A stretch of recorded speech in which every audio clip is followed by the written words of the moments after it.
Hey, this is Randy from BibleBuyingGuide.com. Today I'm taking a look at the Quentel New King James in navy blue calfskin from Schuyler Bibles. This is the newest version of the Quentel, which has the thinner edition. It's 28 GSM paper. So this one is blue calfskin. Has a little bit of a smooth grain, but it does have some grain to it. It looks really nice. I love this color. It's navy blue, perimeter stitch. See, 1, 2, 3, 4, 5, 6 spine ribs with gold printing, and it is blue under gold art gilt, and then 3 7mm ribbons. All right, so this one is the pasted liner. That's also blue, but it's kind of hard to tell that. And let's see, Smythe sewn binding, of course. I always forget to say that. Presentation page, several thick pages in the front and the back to build structure. I like that.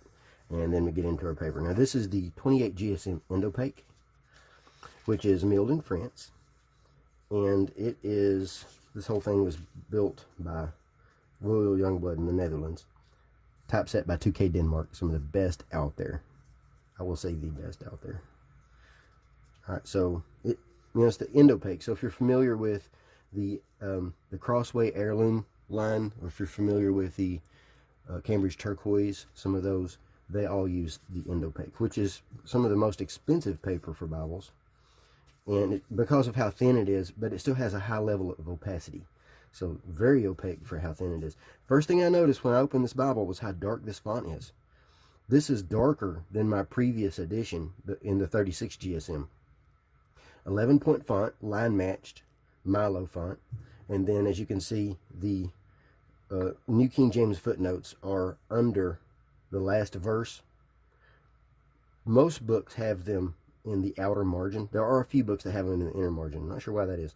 And then in the footer we have our New King James cross references, and there's a lot of them.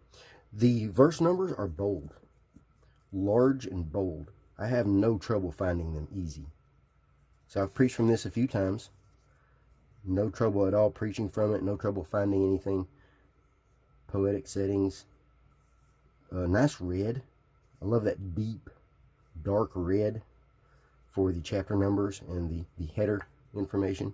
Even the pilot numbers down here. And this is a red letter edition in the New Testament, which is a really dark red. I like that. That's about my favorite red right there. I'm liking that. There's our blue. It looks really sharp. Now, I had no issues at all turning this paper. It is thin. It is not as easy to grab and turn as the 36 GSM, simply because it being thinner, but it's not hard for me. And then also, anything that you see that's an Old Testament quote is in oblique type. They kept this, even though Thomas Nelson has gone away from that, they still keep that in this, and I like that. And I'm glad that that's there. For me, that stands out more. I know that's an Old Testament quote. The reason they went away from it is because it does look like italics. It's meant to be oblique rather than italic, but that didn't come across so well.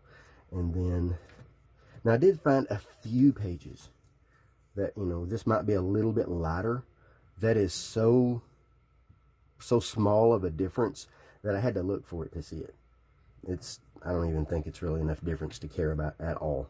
I just mention it because, in case someone does ask. I'll only notice if I'm comparing side by side. And then in the back we have our concordance. Now the thing with this concordance, and this is why you can tell already why they left it out of the personal size edition, it is tiny. That is a tiny, tiny, tiny font. But it has a lot in it. It's got people, which I like. I'm glad they have names in there. It has quite a bit in there. Let's see how many we have for God. Let's see, there's God, starts there, and then there, and then Goddess, Godhead, Godliness, Godly, Gods, and now I've got details about all this in the written review.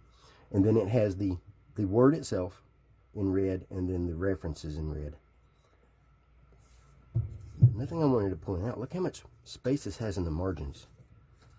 A lot of space in the margins.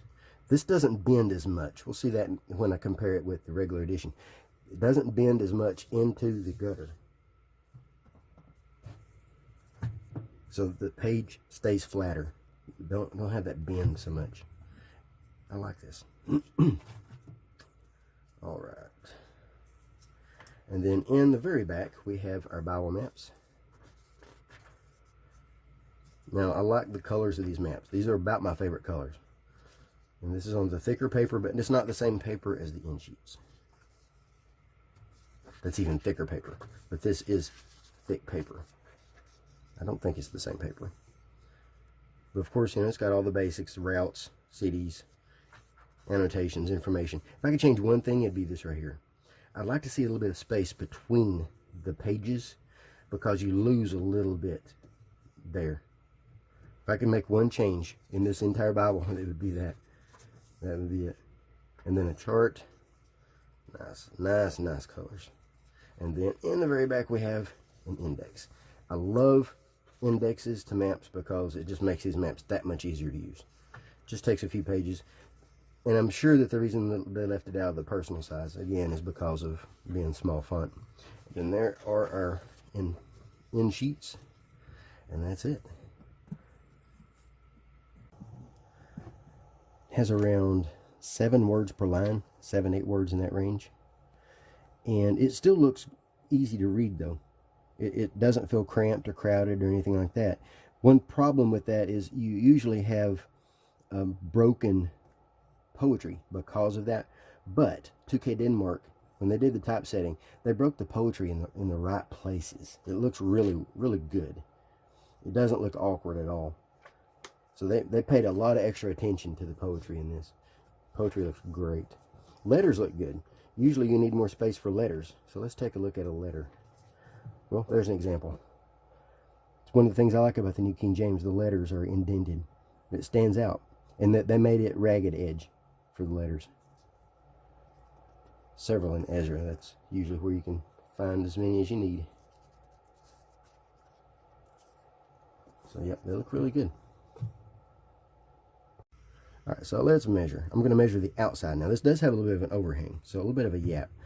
So my measurements are going to be bigger than what it shows on the sales page. So I've got 6 and 1, 2, 3, 4, 6 and 5/8. Because they're giving you the measurement of the text itself. And we have 9 and 1, 2, 3, 4, 5, 6, almost 7/8. About 9 3/4. And then thickness. We have 1 and 1, 2, 3/8. Not quite 1 1/2. And we measure. Let's measure. Let's weigh, 2 pounds, 7 ounces. So, good size. Easy to hold, easy to carry for long periods of time. I had no trouble carrying it, no trouble preaching from it, no trouble holding it for long periods of time. I held it behind the wheel of the car. I take Bibles with me when we go to the store, and I sit in the car and read. And then I had no trouble holding this to read it. Usually a larger Bible, I want to go to something smaller while I'm reading behind the wheel. This time around, no trouble at all. Now someone has asked about the verse numbers. Some are in red, and then every now and then you'll find one in black. See, red and then black. Why is that? The reason is when the verse starts with red letter, the chapter number is in black. When it starts with, so there's another one, red letter, it's in black. When it starts with black letter, it's in red. That's on purpose. But anyway, easy to hold, easy to carry, easy to preach from. I like it a lot. I highly recommend it. Now this was purchased for review. I will place some links in the notes. And then stay tuned for the video where I'm going to compare this with several other Bibles. Thanks for watching.